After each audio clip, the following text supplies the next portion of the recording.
ನಿನ್ನ ಗುಣಗಣ ಸ್ತವನ ಮಾಡುವ ಜ್ಞಾನ ನೀನಿತ್ತು.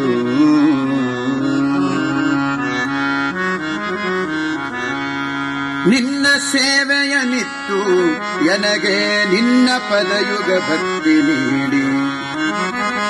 ನಿನ್ನ ಗುಣಗಣ ಸ್ತವನ ಮಾಡುವ ಜ್ಞಾನ ನೀನಿತ್ತು. ಎನ್ನ ಮನದಲ್ಲಿ ನೀನೇ ನಿಂತು ತನ್ನ ಕಾರ್ಯವ ಮಾಡಿಸು. ದೇವರು ಇವರಲ್ಲಿ ನಿಂತು ದೊಡ್ಡ ದೊಡ್ಡ ಕೆಲಸಗಳನ್ನು ಮಾಡಿಸ್ತಾ ಇದ್ದಾನೆ. ಪೂರ್ಣ ಆಯಸ್ಸು ಕೊಡಲಿ ದೇವರು, ಪೂರ್ಣ ಆರೋಗ್ಯ ಕೊಡಲಿ. ಇನ್ನು ಹೆಚ್ಚಿನ ಭಾರತ ಮಾತೆಯ ಸೇವೆಯನ್ನು ಮಾಡತಕ್ಕಂತಹ ಸೌಭಾಗ್ಯವನ್ನು ದೇವರು ಅವರಿಗೆ ಕೊಡಲಿ ಅಂತ ಪ್ರಾರ್ಥನೆ ಮಾಡೋಣ.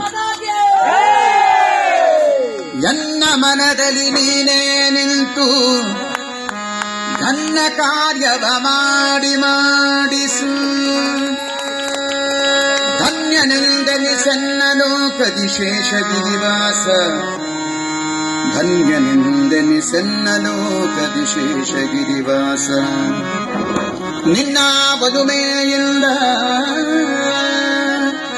ನಿಖಿಲ ಜನರು ಬಂದು ಮನ್ನಿಸುವರು ಮಗರಾಯ.